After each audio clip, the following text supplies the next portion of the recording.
Welcome back to another episode of Jared's Fun Finds for AZ Strut. Today I've got this really important report I gotta do, so I'm gonna bust out my brand new portable computer, sometimes called a laptop. This is a Hewlett-Packard OmniBook 530, and it's got Intel inside, so you know I'm pretty current on this.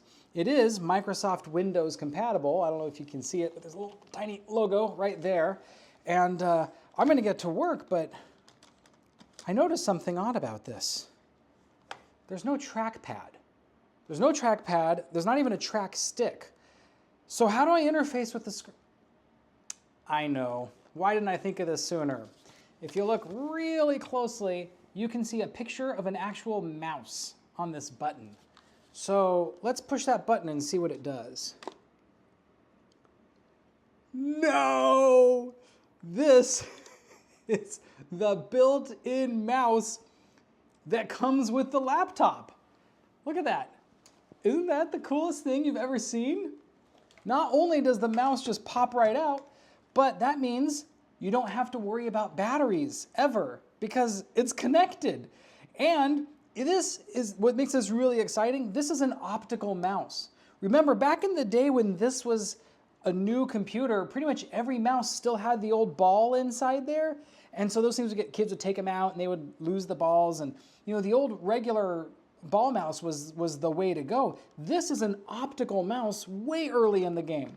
And instead of having space taken up for the trackpad, it's built right in here. And it does have a left and a right click. So I could actually do both, the left and the right click. I mean, it's not exactly what I'd call new technology, but it's super unique, super rare. And it even has a mechanism where you could elevate it, put a little height to it. Now this is starting to feel almost like a real mouse experience. I'm not really sure what year this is, but if I look on the bottom, it doesn't give me a manufacturer date, but it does say 94. And given what I do know about computers from this era, I think that's probably era appropriate. It's probably built in 94. And while I'm down here, I'm kind of noticing some other like ports and different removable things. This has a PCM CIA slot. If you don't know what that means, that's okay. It's just like an upgrade slot. And there's a second one here. It's a dial-up modem. Look at that.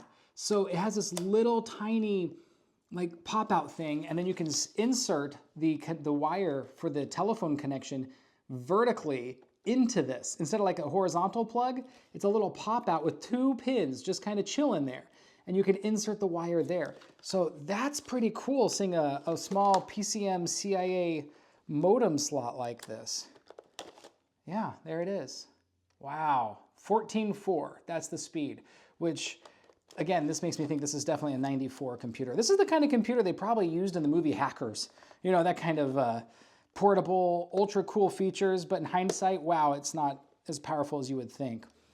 Okay, one more thing I want to try and open up. Maybe Justin will cut this out of the final footage and maybe he won't, because I don't know what's going to come out of this thing. Oh man, is this the hard drive? Because this is not, there we go. Yeah, this is a hard drive. Okay, so this is a 131 megabyte hard drive. When would you ever need that much storage? For reference, 131 megabytes, I mean, that's like, I was gonna say like floppy drive territory. But that's like 100 floppy drives, so it's not too bad. But oh my gosh, this is an actual spinner hard drive though, and it uses that same connection I told you about earlier called the PCM CIA slot, which hasn't been around on laptops for a very long time. Wow, that was a cool find. Okay, now I can't get it back in, but, oh, there you go, got it, okay. And then there's the mouse, and then this must be where the batteries went. This is not easy to open. Yep, and that's where the battery goes. And I mean, that's pretty chonky. I'll bet you this only probably lasted like 15, 20 minutes on batteries. Battery technology wasn't quite as good back then, and that is not a very capacious looking battery. So yeah, and that's it for the bottom ports. We've pretty much explored them all. There is one more, now that I think about it, right here on this side. And I don't know how easy this will be to come out here. It's kind of sticking. Come on. Ah. Dang it. I hope I don't break this in the process. Okay. This is just an opening for some other upgrade expansion bay. My guess is probably an extra battery. It looks like an extra battery, but this was just a covering slot, so nothing in there to report. Okay, well that's it. Now we've seen all the ports and everything there is to know about this really cool, extra portable, and for its time, highly spec'd laptop on another episode of Jared's Fun Finds at azstrut.org.